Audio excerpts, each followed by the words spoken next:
Can anyone catch them, do you think? Yes, of course.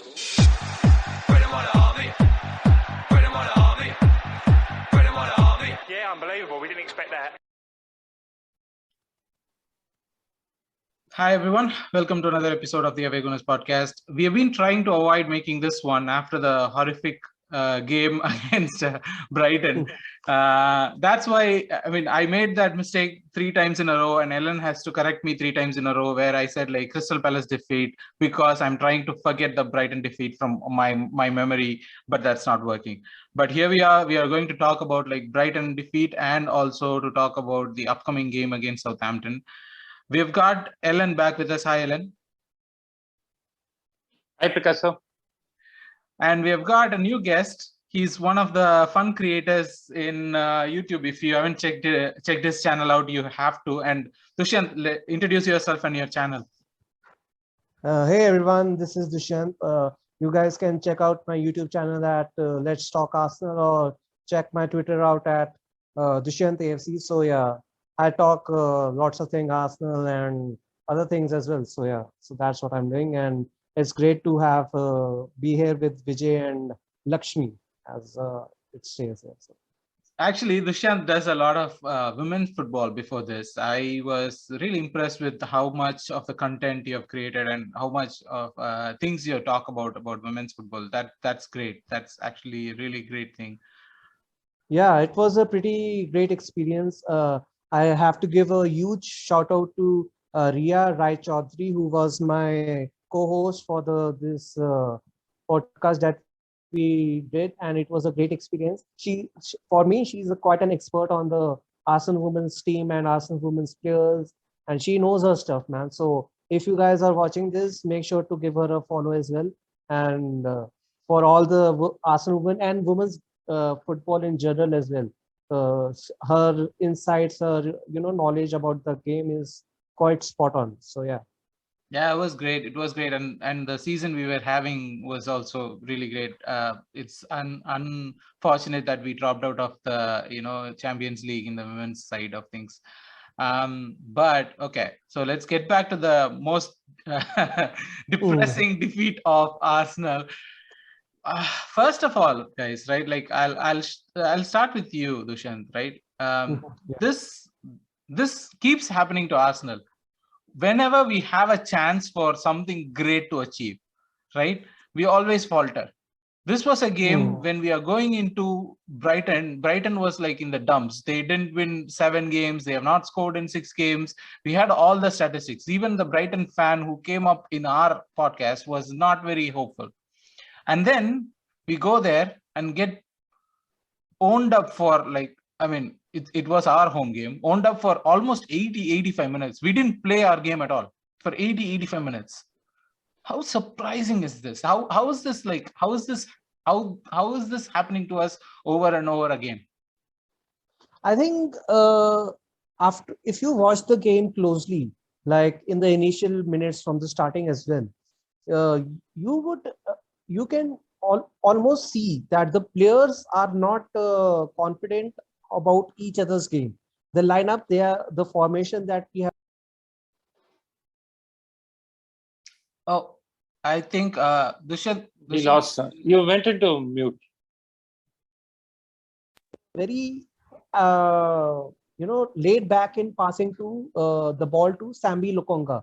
So who was the lone player playing the only pivot role. So it was like the 4-3-3 formation only, and that was I think the main issue, that we weren't trusting the players that like for example, I will say Nuno Tavares, right?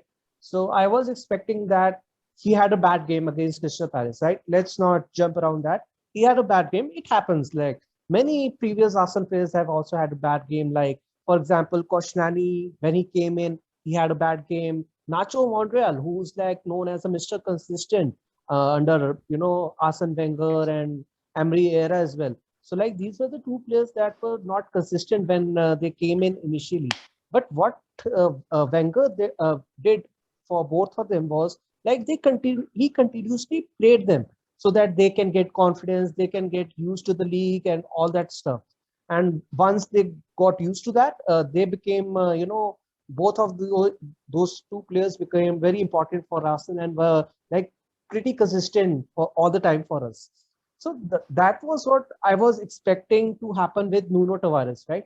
Like, yeah, you had a bad game and you were not confident, and all that stuff can happen because he's young. Technically, his game is not there, but he is like physically, his body and his frame is quite good, right? So that was I'm expecting the formation for me wasn't right. It wasn't like that Brighton were really owning us. It was like they picked on the small part that we were not confident in our game, in our tactics, in our formation. So they picked up on that and they got that confidence to play their game. So I think that's what happened. Interesting. That's very true when you look at it. It is about us not being confident in our game. That is actually very good point, actually. Ellen, on the formation, right? Dushyant was mentioning about how we should have trusted Nuno instead of putting Xhaka in that position. But for me, the problem is, right, it is not about like Manchester City. We are not at that level, and I'm starting that by saying like we are not at that level. But what Manchester City does is it puts its best 11 players on the pitch. It doesn't matter about where they play, what position they play, because they have roles. They don't have a position; they have roles to fulfill, right? And Arsenal or Arteta doing the same imprint as what Pep is doing is trying to put the best players on the pitch. And if you consider Nuno Tavares versus Sambi Lokonga or Nuno Tavares versus Emil Smith Rowe, they are better players to be on the pitch. The positions they are in the pitch might be different, but that's how City does it, or that's how Pep Guardiola does it. So is it justified? For me, it just feels like, okay, it is a part of like, okay, this player is this, as in Sambi is a midfielder while Nuno is a left back. But it's not that simple is what my thoughts were. Okay, just to add here, right? Like I understand your view of thinking, but the problem here is even Pep, right, doesn't play around with players. Like say when he moves a midfielder back to a center back, it is like a player like a Fernandinho, like or like a guy who can handle that role. It's not somebody like who's going to be like, say, whatever combination he plays or whatever role that he does for the front five or front four, right? They are all capable of playing all the roles. Even if you take like great players under Pep, they might have had a very bad first season because of these different roles. So you play KDB at a deep line playmaker or an attacking midfielder, he will do. But not all players are capable of that. And our team, right, like even the current formation works only when there are 2-3 people on the pitch. If those people are not available, right, like it doesn't work at all. So I don't think like we can follow Manchester City, at least at the moment. See, when we didn't have a bigger squad too, we had a thin squad this after like January, and like we didn't have able backup. See, I'm not saying that like we should have played Tavares, but like the problem here is we don't have an option other than Tavares. Like he is the only left back available now, and like you can play Xhaka or Saka. Saka is our like only like one of our top goal scorer. No, that's what I'm saying. I'm not accepting that Saka left back position. No. That's what I'm also saying, sir. Jay, that's what I'm. No. That's what I'm also saying. Like people who can play, we cannot play Saka now. The only other option is Xhaka. That would have worked if Partey was there. Partey is also like close to out of season now. In that scenario, right, you need Xhaka in the midfield. So the only option was Tavares. Now, not starting Tavares, right, had two impacts. Now his confidence was already low after like 2 half-time substitutions. And now, like, it is going to be even more low because, like, a midfielder is playing left back and he's not starting, even when there are no left back. See, what a good coach should have done is, like, he would have either gone, like, with a 3-4-3, where, like, see, Tavares' strength is his attack, it's not defending. So he could have played a 3-4-3 and he could have tried something. See, I'm not saying, like, he is going back to his old strategy or anything. The current situation demands you to think out of box. Because we see the 4-3-3 works only when Partey is there, or you have a good left back and a right back. See, at least if Tomiyasu was there, right, you can play Cedric or Tavares there, and you can manage with left back because Tomiyasu will not go into attack. And if you see in the earlier period also, right, when Tavares was playing well, you always had Tomiyasu as right back, a defensive right back, so they can always be like a back three, and Tavares can go on attack. Okay. But Tomiyasu is also not available, right? Like we have to like go out of the box. And when I start the starting lineup that day, right, I was like super confident that it is going to be a very tough day for us because there is no midfield. You see, Lokanga, I'm not blaming him or anything. He tried us with, but like he needs that experience. And like unfortunately for us, like we didn't have much games this season, and there are huge gaps between each game. So we play the same level most of the time. So even for players coming back or like coming new to the team, right, it takes time to gel. So Dushyant, actually, Ellen touched upon a great point there, but I want your view on it, right? Like because see, for me, in that game especially, the bigger problem was that we were not attackingly good rather than defensively bad. Defensively, we were okay-ish. We made a couple of mistakes and it got punished. But attackingly, I felt like we were completely off, right? Like do you see which is bad, which was bad, at least in that game? Like, do you see the defensive being bad or do you see like the attack being bad? I think defensive part is more worrying for me because see, what I believe is like right now, offensively, we are not there for this season alone, in my opinion. It is due to because of the striker. Like I said. No, I'm not trying to blame Lacazette because his role currently for the team is completely different, right? So, like, even we know that after in the second half of the season, like in the previous seasons as well, he hasn't been that kind of a player that you can trust upon for the full 90 minutes for every game. So, like, when we didn't bring someone, okay, I accept that you can't just bring anyone in the January transfer window, right? But I think we could have gotten someone on loan or maybe something like that to just bring something extra. That's my opinion. But I can see why they said we would not bring someone in. But getting back to your question that you asked, that yeah, for me it was defensive worrying. Why? The reason is that the way we conceded the goals, because if you see the second half was more in favor of Arsenal attacking wise. If you even see the numbers, like we had more possession, we had more shots than them. We had that bloody situation where we hit the post twice with great shots. And I was going like, why is this not working? But that Odegaard goal was good, but it took a vivid, quite a few deflection from Danny Welbeck's leg. So that was a great goal. I was like, that goal was quite exceptional. Then I saw in the highlights that it took a deflection. I was like, yeah, what is happening? Like I was expecting a 30-yard screamer from Odegaard or something like that. But yeah, like after you said, we struggled for 80-85 minutes. But like after 80 minutes, we really got into the game. When Eddie came on to the base, he brought that something different. So you could. He did that against Crystal Palace too, right? Like when he came on against Crystal Palace too, he played really good. But that's where my problem is, right? Like when he comes on or when he creates that nuisance, it looks better attacking wise. And Eddie is not a great player. Right, I'm not blaming Lacazette. I mean, I am blaming Lacazette. I mean, he's a striker who has 4 shots in 1,000 minutes. That's what, 8 games or something? 8-9 games? That's ridiculous. It's more than that. It's more than that. 13 games. Close to 10, 11. 13 games. 13 games, 4 shots. Come on, Dushyant. You have to blame the striker at one point. It's just a personal thing for me. I don't like to blame like anyone in particular. It's about the system or the thing we are expecting the player to be, right? Lacazette is a good player, but he has his own limits.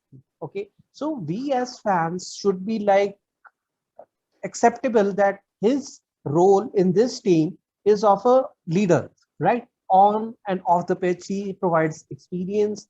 He can back the player. He can even if you see the goal we conceded, right, against, I think it was, he backed Gabriel and said like, come on, don't worry, let's get back into the game. So he's like an experienced player because we don't have enough experienced players in the lineup. If it's like only Xhaka and Laca right now, right? And all of the rest of the squad is like youngsters, right? So we need him for that perspective. But if you are expecting like Mbappe level of performances or Haaland or Lukaku or something like that on those levels, like, no, Lacazette isn't that player, hasn't been that player that will give you shots or will score goals. He will provide you decent amount of scores, like 10 goals or something like that in a season, one season I'm talking about. So that's not good enough for a top 4 striker. He's a good like backup striker or who can play in a front 2 even. So he's that kind of a striker. He was that kind of player for even Lyon, but he's like in the French league, so he scored like 20 plus goals and all that stuff. So that was the same reason that Wenger, after 6 months, brought Aubameyang into the club. So like he, got to know that Lacazette wasn't that kind of a striker, like lethal striker that can score goals for you. So that's why we brought in Aubameyang in the January transfer window, right? So that he can score goals. So these 2 players that we had, Aubameyang and Lacazette, like you can see that Aubameyang is great at scoring goals, right? And Lacazette is great at holding the ball and keeping possession. And Aubameyang isn't great at that. So these were like the 2 things that they were quite good at, both of them. Like one had good thing, one had very bad thing, and Lacazette had one good thing and very bad thing. So they had poor moments as well. So now I know the answer to this problem is bring back Giroud from 2016 and we are good. He scored 15 goals and we were complaining. He scored like 10, 12, 15 goals and we were complaining. And now we have a striker who hasn't scored in I don't know how many games and like 4 shots in 1,000 minutes. I mean, Giroud is again. Go ahead. Another. Sorry, go ahead. Let him finish. I'll talk afterwards. Yeah. Okay, good. But Giroud is again a different type of a striker, right? He's like a target man who brings the players in and he will score headers. But if you see again, it is like Giroud revisionism that we are doing, right? If you look at, he went also like 16, 17 games without scoring. And Mesut Ozil could have like most assists in the Premier League. So it's like we should accept that, yes, Lacazette isn't a great striker. But we should also be like, he's a great leader on and off the pitch. But we have to blame him as well as the team who didn't bring in a striker in the January market. But there weren't that many options for me. So I think it's like Arsenal was stuck in a rock and a hard place, right? Like there wasn't any good solution for us, for me personally, that I can think that can change the game, that can provide us those goals. So that's my, but yeah, so the long summary of this is defensively, I'm more worried because the Crystal Palace and the Brighton goals, if you see, it's the defensive problems that we are having more than the attack problems for me personally. True. Just to, see, one thing to answer your query, right? Like whether we are bad defensively or offensively, there was nothing in offense because there was no midfield, which is coming back to Xhaka. And the point where Dushyant was saying about like our second half performance was good, right? Aggressively. The reason was Xhaka left the left back position and started playing in the midfield. He started helping Lokonga for the passes and everything. And that's when we started. And that is why we need one of Xhaka or Partey to be available for this system to work. And second thing about Laca, praising Xhaka in this podcast and Deepak is not there. It just feels weird. No, see, Xhaka by the way, will make his own mistakes. Will make his mistakes. It's not. Did you guys catch the Xhaka interview or you saw the? I was just about to get to that. Actually, it was an interesting interview to know, to listen to or to read about. It just feels By like the way, I have just one question for you before we get started with this. Do you think the word PR that most of the Arsenal fans or even in the responses you see that let's say for example if you read Athletic, right, the paper article that the do the articles on Arsenal, almost all every most of the replies are this is Arsenal PR, Arsenal PR. Do you really think that most of the supporters know what PR actually means? Like I'm so doubtful of that. so. Yeah, for me, the Xhaka interview was interesting because I mean, not really surprising, but interesting because it kind of showed who Xhaka is, right? It Yeah. was it was him. He was talking. You could feel that it was him. I make these tackles. He was not feeling bad for the tackles. He was just like, I make these tackles. This always happens. Has always been my game. Which is like, okay, yeah, that's what Xhaka would talk like. And yeah, that we are not blaming that side of things. We are blaming Arsenal because as a fan, I want Arsenal to succeed. I'm not worried about if the player has a ceiling. I'm not worried about if the player has a limitation. No, Yeah.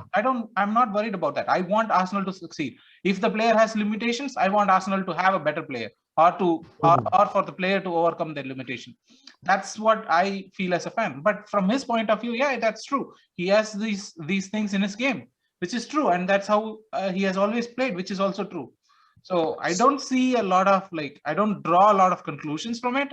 It was just interesting to read. But it was like interesting to see that like fans are expecting players to perform every game like for 90 minutes, and after that if we lose, like let's support them a bit. Let's not, even if you want to criticize a player, be like sensible enough.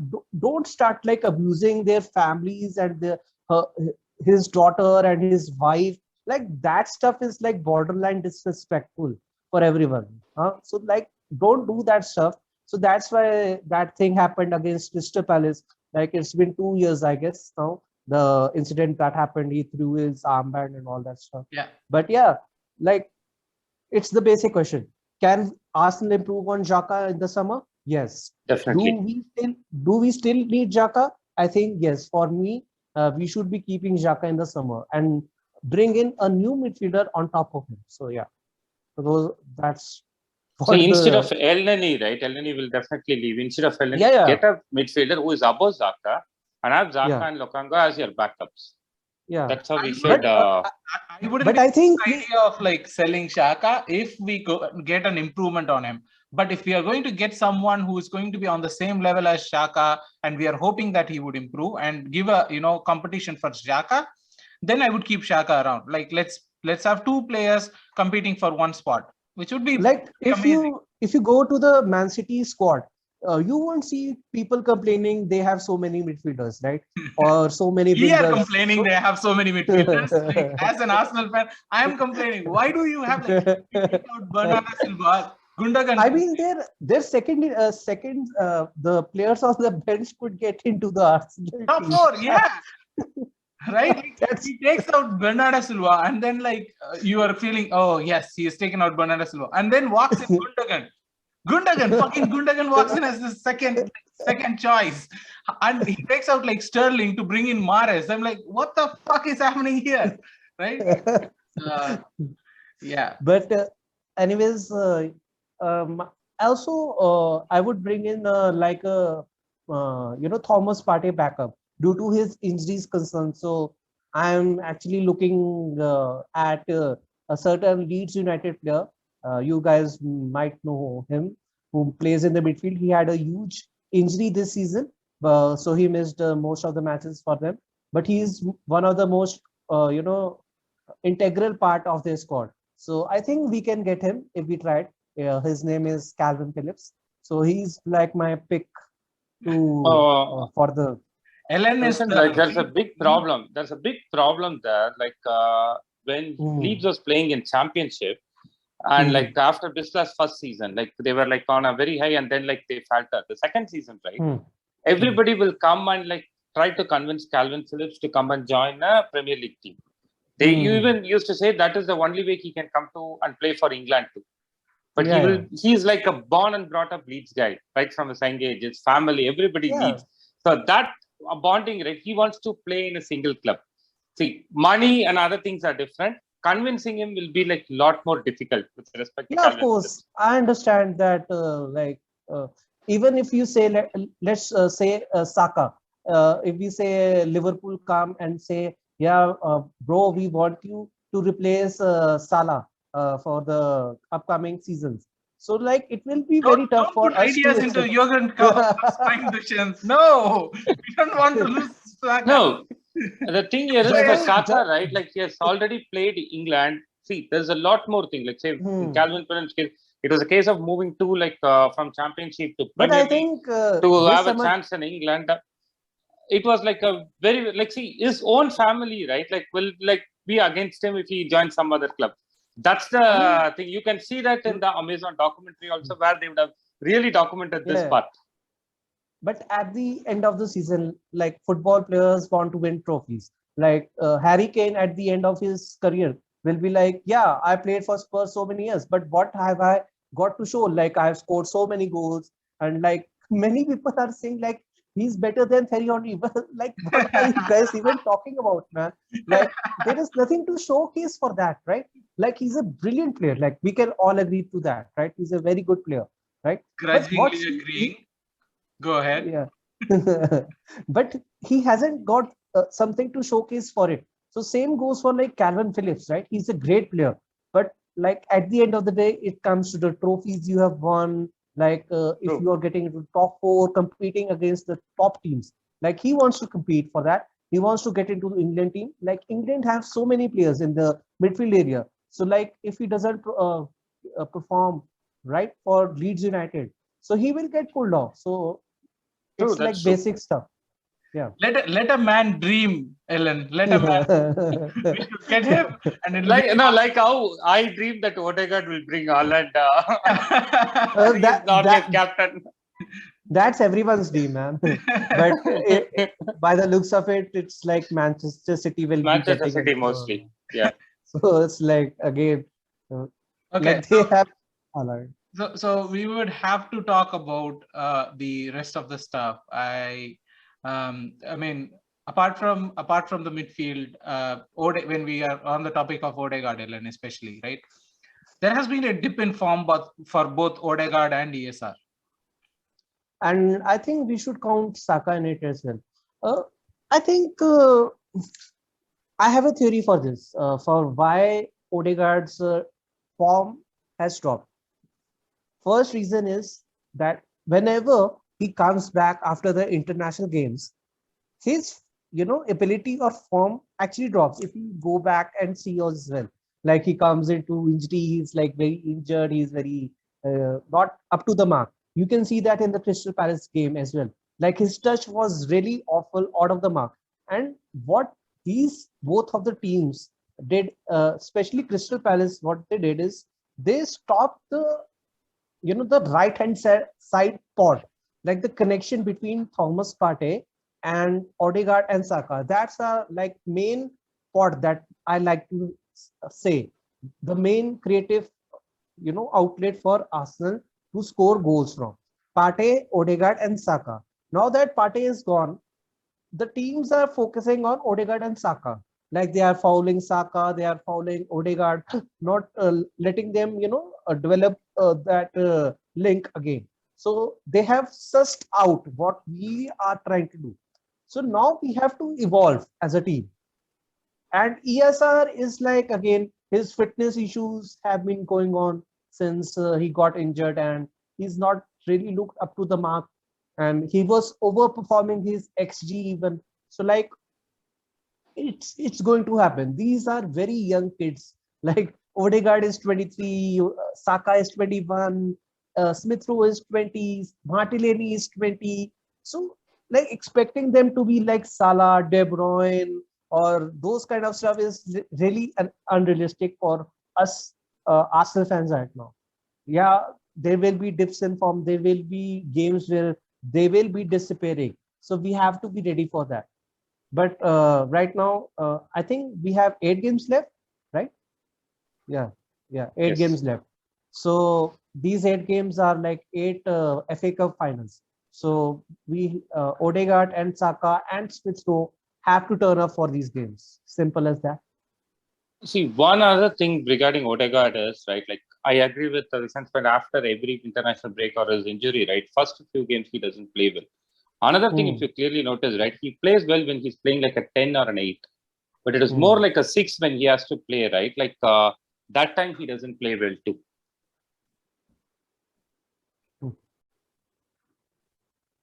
Dushyant has been like my friend for this whole time, where he is leading on the conversation to the next part, whichever I want to take it in. He was just talking about like this next 8 games to be 8 FA Cup finals, right? Like, and we have this game coming up against Southampton. They lost very big against Spurs, of course. And they are coming off a run of 4 games where they have not won. 5 games where they have not won in Premier League. I think their last victory is against Everton, right? And we need a desperate win. This is the form that we are going in.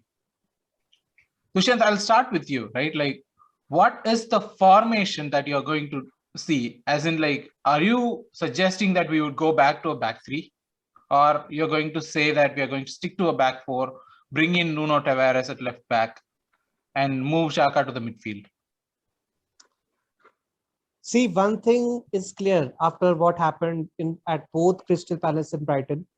Mikel Arteta won't be going back three for, in a back three formation ever again at Arsenal if he is a coach of Arsenal. So you can like write it down, note it, star it, and send it in the universe. It isn't happening at Arsenal. It can happen in the game state or something like that when we are defending or attacking, or like when we have to protect the lead. That can happen that time. But he won't put out a formation with a back three, in my opinion. That won't be happening.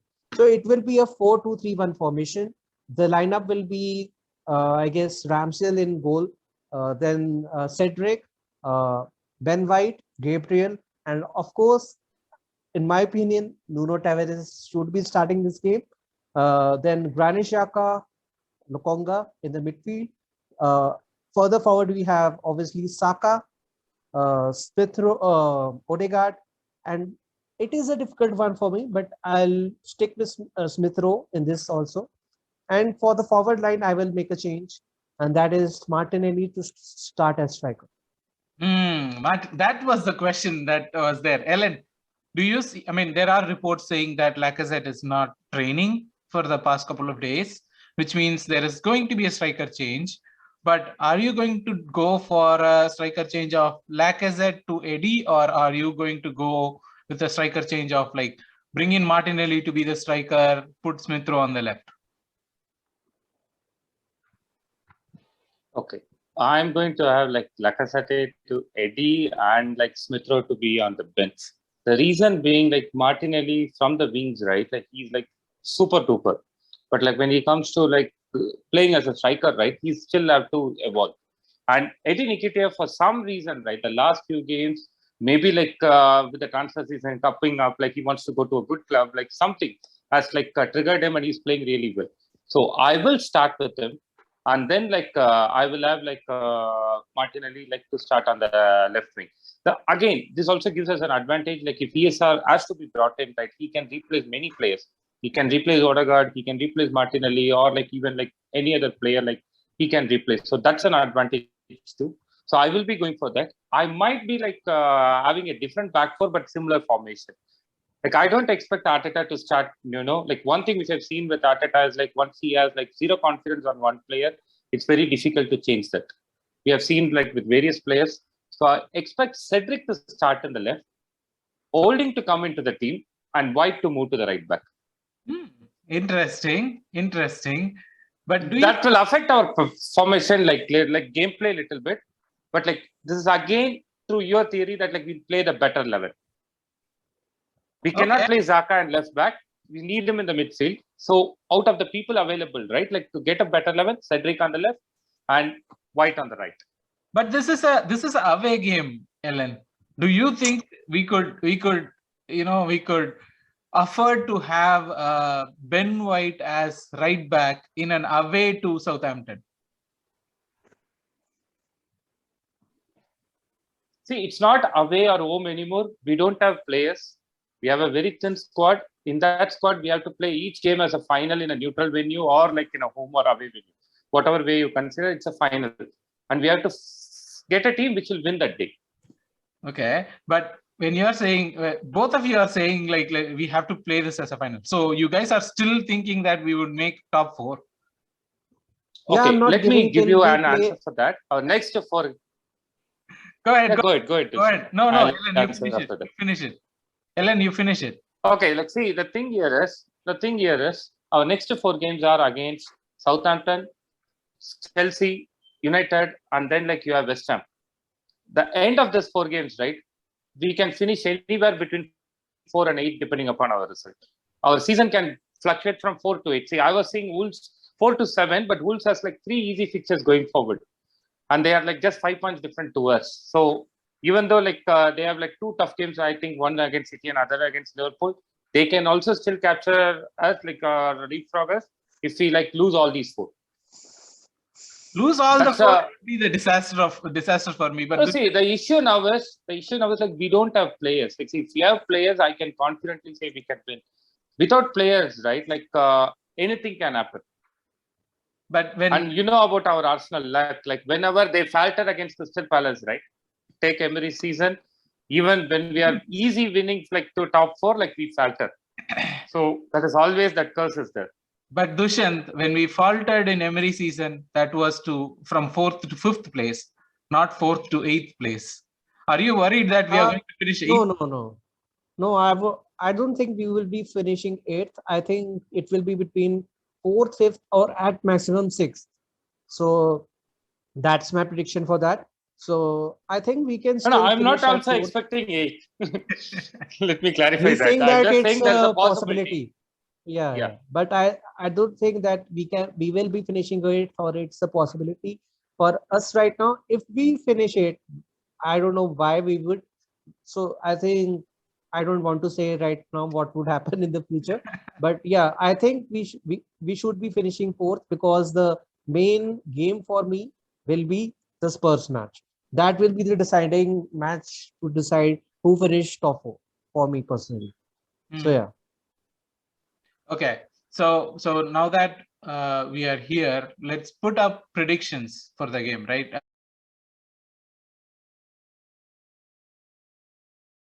Dushyant, if I were to ask you for a prediction for the game against Southampton, give me a prediction with the scorers if you could. I'm going with a 2-1 win, because I think we rarely score more than 2 goals away from home.